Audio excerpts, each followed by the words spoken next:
Allah itu ada.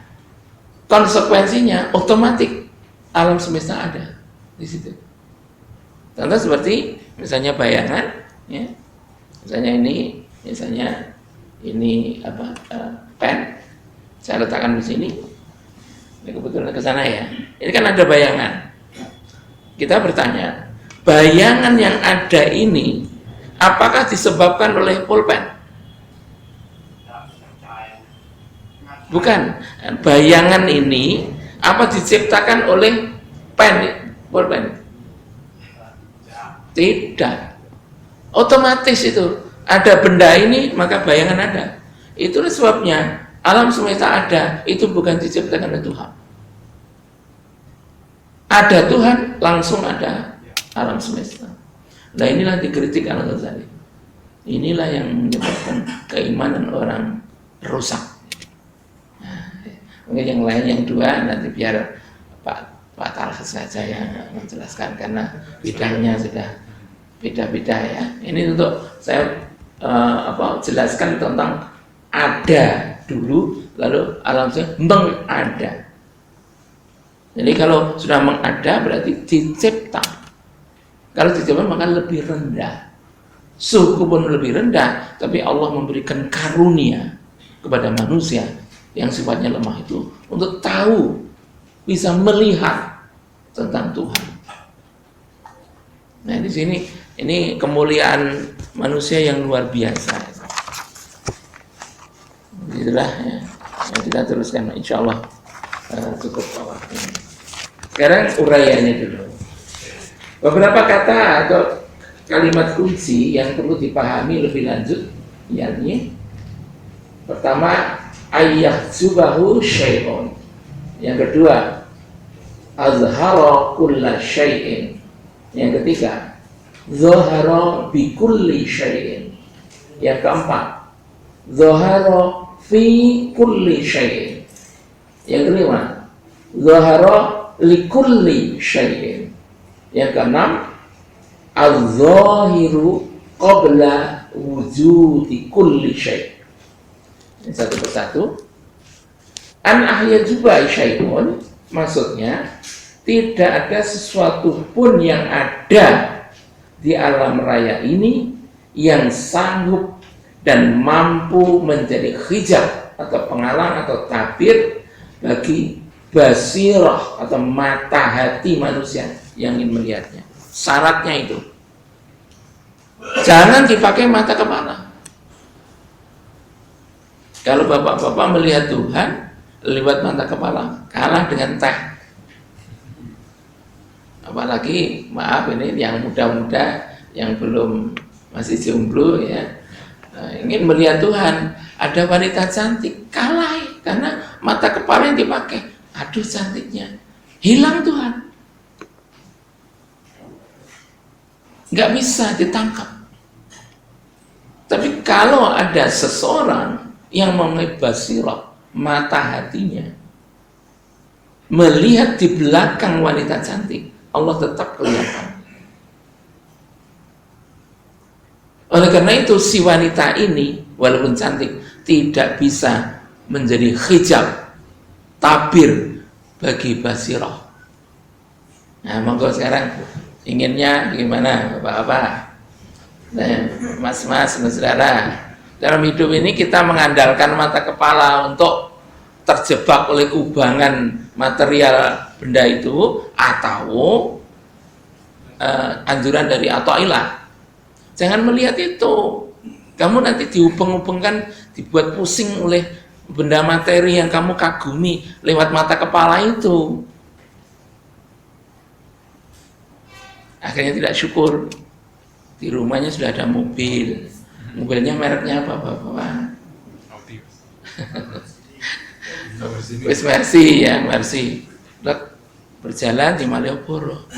Terus nyentuh istrinya. Bu, depan kita itu bukan Mercy seperti milik kita. Sudah Jaguar itu loh. Nah, apa namanya? Akhirnya Mercy kita itu seolah-olah tidak berguna. Rendah. Nah, karena apa? Mata kepala. Gara-gara mata kepala. yang dipakai. Terus membanding-banding, Jaguar lebih mahal daripada Mercy misalnya. Akibatnya apa? Syukur hilang. Karena apa? Tuhan nggak kelihatan gitu. Yang kelihatannya Jaguar dibanding dengan Mercy. Gitu. Jadi kalau sudah begini apa? Si Jaguar mampu menjadi hijab bagi dirinya. Gara-gara apa? Basirohnya, mata hatinya tidak dipakai, yang dipakai basornya saja, yakni mata yang melekat di kepala. Coba bayangin, kira-kira ya gimana Bapak? Kira-kira bagus enggak ya kalau sudah begini ini misalnya ya, kita itu melihat segala kenyataan lalu lebih teliti seperti ini, apa salah ya kira-kira misalnya. Monggo inilah tujuannya. Jadi apa tuh namanya? Terima kasih. Syukran katsir. Jadi begitu. Jadi lebih teliti kan ini. Kita coba. Apa sebab demikian?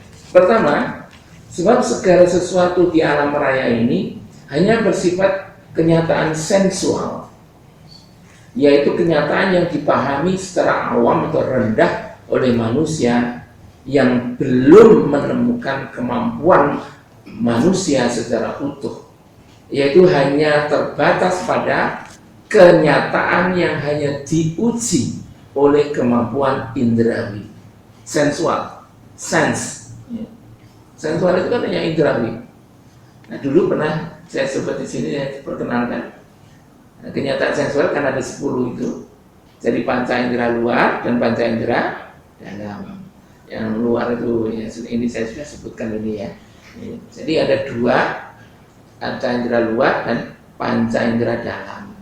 Kalau yang luar telinga, mata, lidah, kulit, hidung. Kemudian di dalam apa? Kerongkongan, perut, dubur, saluran kemih, lalu alat kelamin yang erogen, yang ada sensasi erotik itu, ya, seperti itu. Itu kan muter-muter kita hidup itu kan yang dipermainkan itu, yang 10 itu. Monggo benar atau tidak, monggo lah. Nah, muter-muter itu situ. Orang jatuh dari pangkatnya juga karena itu. Orang derajatnya menurun juga karena itu. Orang dianggap luhur juga karena bisa mengendalikan indrawi itu, kan gitu. Nah, oleh karena itu di sini sebutkan kenyataan sensual ini sering-sering itu yang mengganggu. Memang kalau ada manusia yang lebih suka dan terjerat hanya pada jenis kenyataan sensual ini, maka seolah-olah Allah mampu terhijab, seolah-olah ya, seolah-olah mampu terhijab, tertabiri oleh segala sesuatu di alam raya ini. Tadi kita sebutkan kita terhijab oleh Jaguar, oleh rumah yang lebih indah, kekayaan yang lebih banyak, perempuan yang lebih cantik, dan seterusnya itu. Tetapi harus ingat bahwa manusia masih memiliki hal yang kedua ini, yaitu memiliki basirah, yaitu mata hati yang mampu melihat di balik segala kenyataan sensual tersebut. Jika apa yang disebut basirah ini aktif, maka Allah tidak akan teralang, terhijab oleh apapun juga. Nah ini satu hal yang patut yang kita renungkan. Saya kira gitu, renungkan. Jadi kalau misalnya Bapak ya, ini senjata kita Bapak. Yang kalau yang muda-muda untuk sementara boleh. Kalau yang sudah bapak-bapak punya istri cantik di rumah, kalau ada melihat wanita cantik, teknik sufi ini yang pakai. Apa ya, ini ada orang cantik, ya biar aja cantik. Tapi Tuhan di baliknya itu jauh lebih cantik. Itu aman. Tapi kalau sudah sepuh-sepuh seperti saya, terus di sini istri sudah di rumah sudah tersedia, tahu-tahu ada perempuan cantik. Wah, ini kok ini. Akhirnya apa? Karena kekuatan mata kepala yang dipakai, basirohnya ditenggelamkan, akhirnya apa? Nah, monggo terusannya gitu. Nah, seperti itu. Sebetulnya kalau saya pikir ya, ini keadaan misalnya orang misalnya sekarang katakan kenapa ya Indonesia kalau banyak korupsi gitu. Itu mungkin basirohnya yang tidak diaktifkan. Seolah-olah kalau banyak uangnya itu lebih mulia, bisa membeli apa barang ini barang itu, dikatakan orang dikagumi gitu. Terus Allah nggak terbaca di dalamnya. Kalau terbaca Allah di dalamnya, syukurnya masya Allah, ada yang syukur saja gitu. Jadi tidak akan bakalan ngambil uang negara, terus merekayasa hal yang jelek-jelek pada orang lain, zigal orang lain, membenci orang lain. Tidak. Karena Allah bekerja dalam penglihatan basirohnya. Tapi kalau tidak, ya ada orang misalnya ada punya mobil perempeng, rumahnya baru perempeng. Jadi hidup itu perempang. Makanya ada orang Jawa bilang, kowe kuwi nek manggon nek tempat apa itu real estate itu apa namanya? Perumahan. Ojo gawe teplok bumbung. Nah, teplok bumbung itu apa? Teplok bumbung apa? Pring. Karena teplok jadi pring itu apa? Oncor. Makanya kowe ojo oncor-oncoran. Artinya apa? Bersaing-saingnya. Nah, itu bersaingan di sini maksudnya ojo neplok bumbung kalau di tempat apa namanya? Perumahan. Karena perumahan itu rumahnya sama. Bentuknya sama. Lalu masuklah orang-orang itu yang berbagai-bagai. Nah, kalau oncor-oncoran ya itu tadi. Yang satunya di sini belum punya duit akan membeli apa itu namanya? Itu untuk isi kamar tamu itu apa? Sofa gitu. Belum bisa. Tahu-tahu siang-siang baru enak-enaknya mau cokoran, datanglah mobil membawa sofa baik. Gimana? Wah, gelap loh. Aku orang bisa tuku, dia bisa tuku. Nah itu dampaknya itu gitu. Jadi perempang-perempang seperti ini. Jadi hidup udah perempang-perempang begini kan nggak bahagia. Nah supaya tidak seperti apa? Ya sebenarnya, alhamdulillah. Itu biar nanti suatu saat saya akan bisa membeli. Ini saja sudah cukup dengan apa namanya yang saya sudah punya. Nikmatnya sudah luar biasa. Begitu. Kan luar biasa ini. Kemudian yang kedua. Azhara kulla syai'. Maksudnya adalah Allah aktif membuat tampak segala sesuatu. Bahwa segala hal ini menjadi tampak karena adanya iradah atau kehendak Allah. Jadi manusia mampu mengerti apa yang disebut dengan pengalaman tampak. Tampak itu pengalaman batin gitu.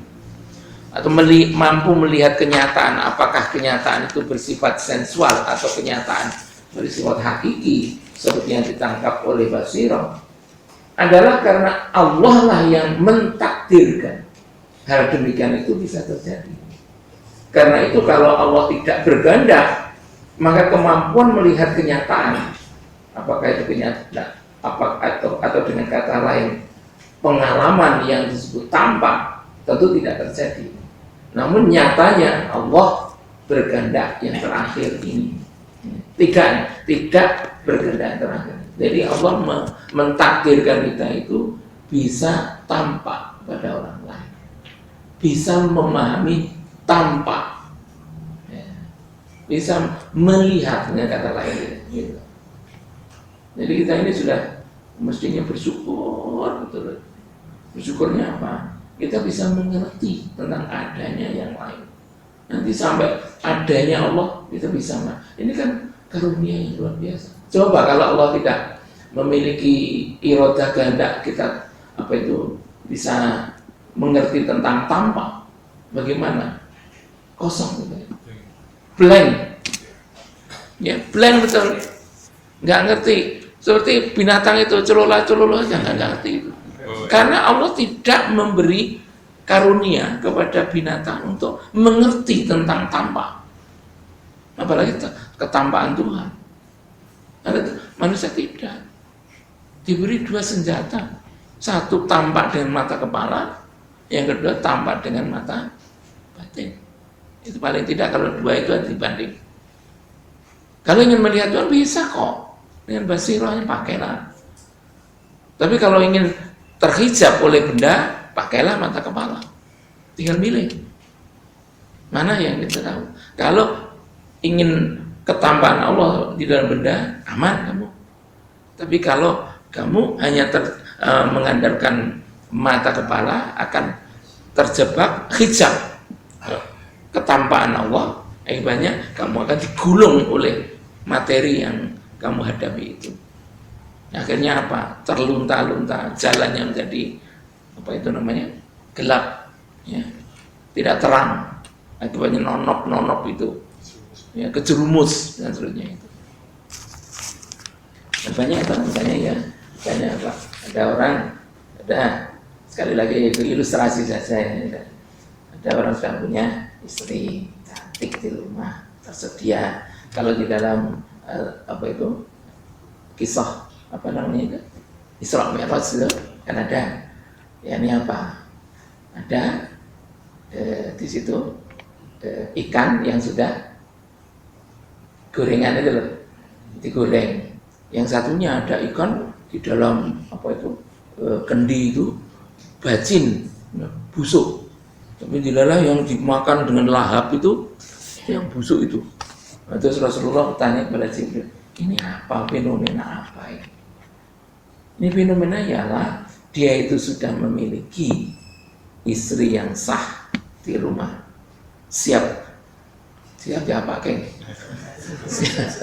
Kalau ikan siap santap itu, tapi masih mencari perempuan yang bukan ini, karena dia terjebak mata kepala cantiknya itu, lupa pada istrinya di rumah itu. Ini kan kalau kita kaitkan dengan cerita kisahnya apa di dalam Islam itu kan bisa jadi crop itu. Kita teruskan ini. Yang nomor 3, zahara bi kulli syai'in. Maksudnya apa? Bahwa Allah berkehendak dapat dilihat manusia lewat dibalik apa saja di alam semesta ini bagi manusia yang ingin melihatnya. Alatnya ada, yang ini basirah, jangan basar, tapi basirah. Jadi ketika manusia melihat segala sesuatu di alam raya ini, maka ada dua hal yang ditangkap, yaitu bersifat material. Kalau ditangkap dengan mata kepala, yaitu kenyataan yang namanya kenyataan material gitu, atau kenyataan sensual juga bisa. Dan kenyataan yang non material, yaitu kenyataan hakiki, yaitu Allah. Jadi melihat air ini saja ya, kalau kita mau mengefektifkan dua itu di basar dan basar, ada dua, satu air, dua Allah di belakangnya.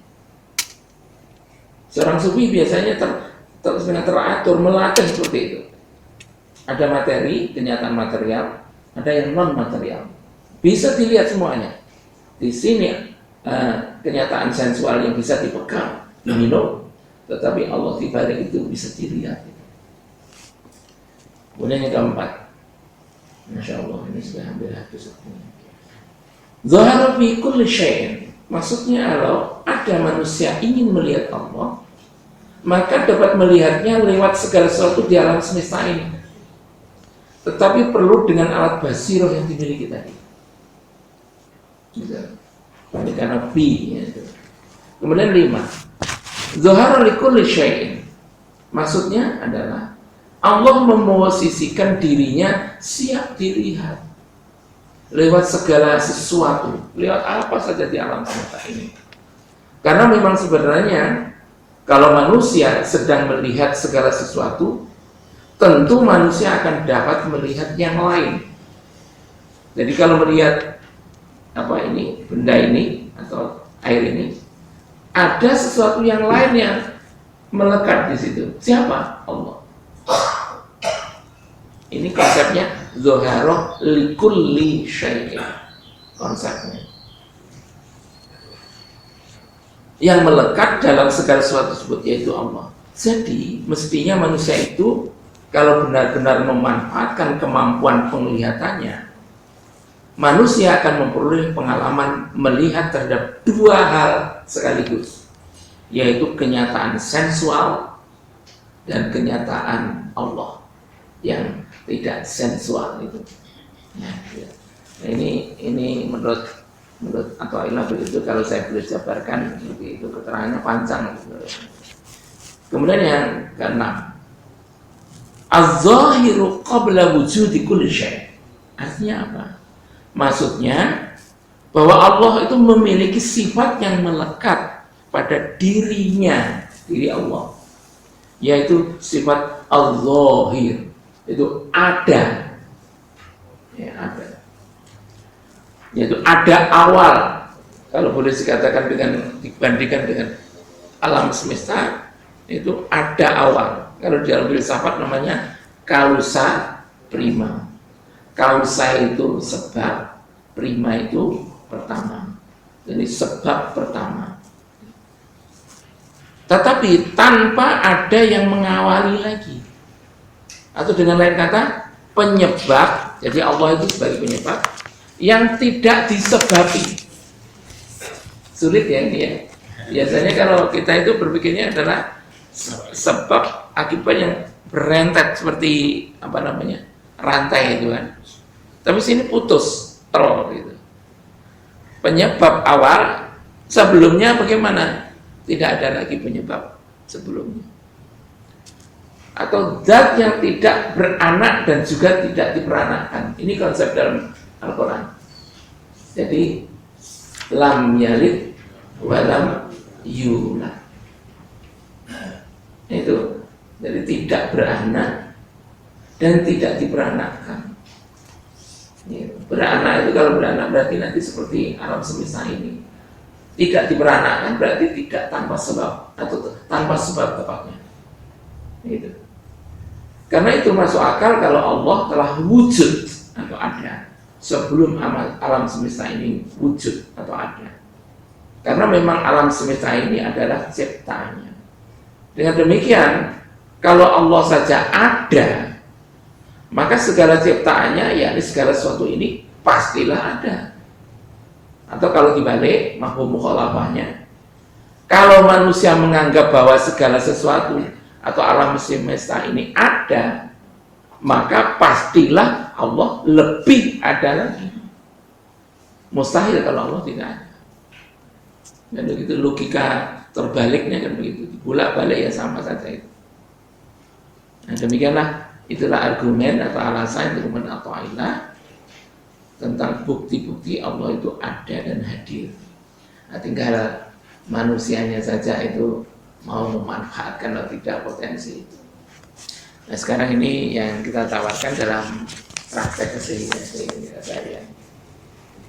Nah ini kan tinggi sekali itu mikirnya agak rumit ya. Nah ini terus kita turunkan, terus yang praktis saja itu apa sebenarnya?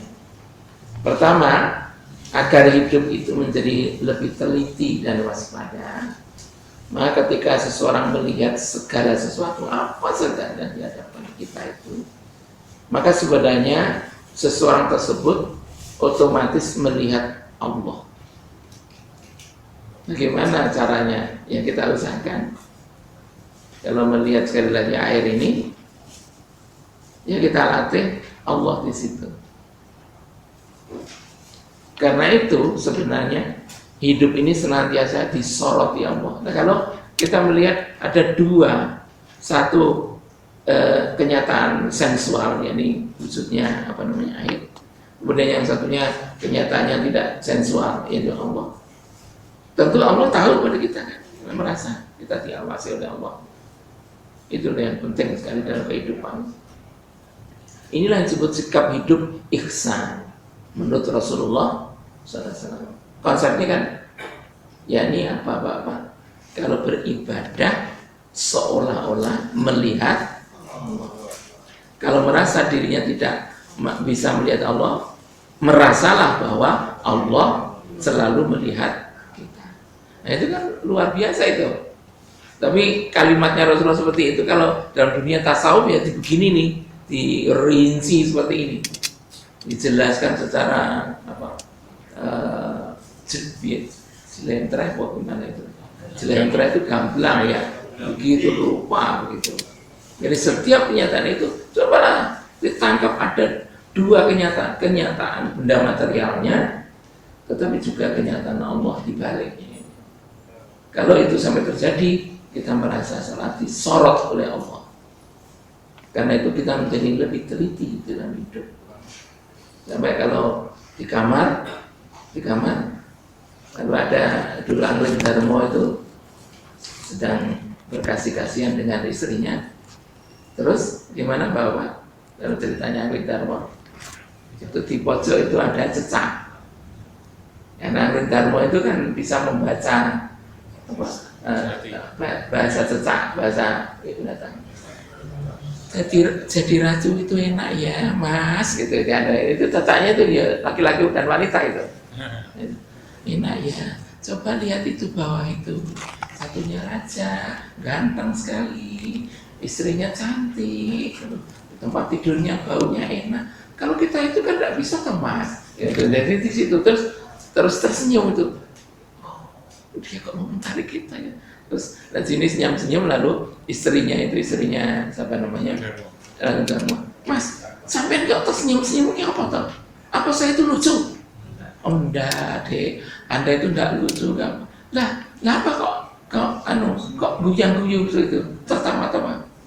Ya ada sebab. Sebabnya apa? Ya saya sulit ya mengatakan itu. Pokoknya harus nesu gitu sih yang putri. Ya begini nih, itu loh cecak itu mencari kita. Loh, kok bisa mencari kita gimana? Nah itu yang bicara saya tangkap. Kalau begitu saya ingin ilmunya Mas itu.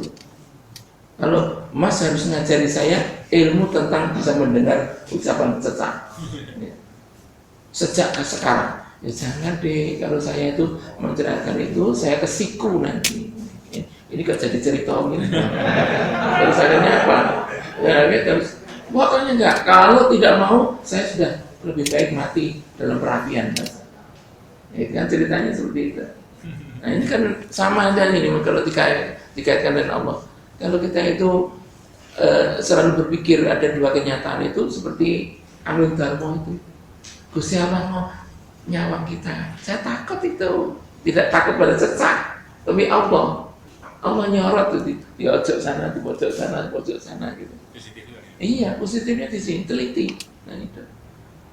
Nah kan berpakaian di rumah tidak semena-mena terus apa? Wah ini omahku dewe kata kolor itu rapopo. Tapi ya dijagalah ya boleh kata kolor boleh, tapi yang lebih tertib. Jangan kalau nanti ada tamu baru oya-oyaan, biayaan. Tapi kalau di depan Allah mengapa tidak biayaan? Kira-kira kan jadi lebih teliti itu. Gitu. Minum dan sebagainya dan makan, menerima uang dan sebagainya jadi lebih teliti. Kedua, jika dalam memikirkan segala sesuatu mentok, jadi sudah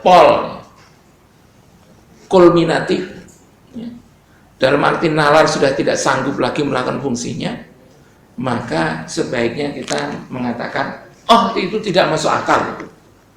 Lebih baik mengatakan, wallahu a'lam. Berarti kita rendah hati itu. Tapi enggak bisa, tak saya cerdasnya seperti ini. Enggak, jelas ini enggak masuk akal ini. Itu kelihatan kesombongnya. Tapi kalau di balik ini ada Allah, dialah yang lebih mengerti tentang ini. Wallahu a'lam bishawab. Jadi nanti monggo nih penjenengan terus ilmuwan, jadi peneliti, ya ulum, jadi profesor, jadi apa? Alangkah baiknya kalau sesuatu kalau sudah tidak bisa berpikir lagi ke situ, wallahu a'lam. Allah yang begitu. Itu lebih menghargai Allah.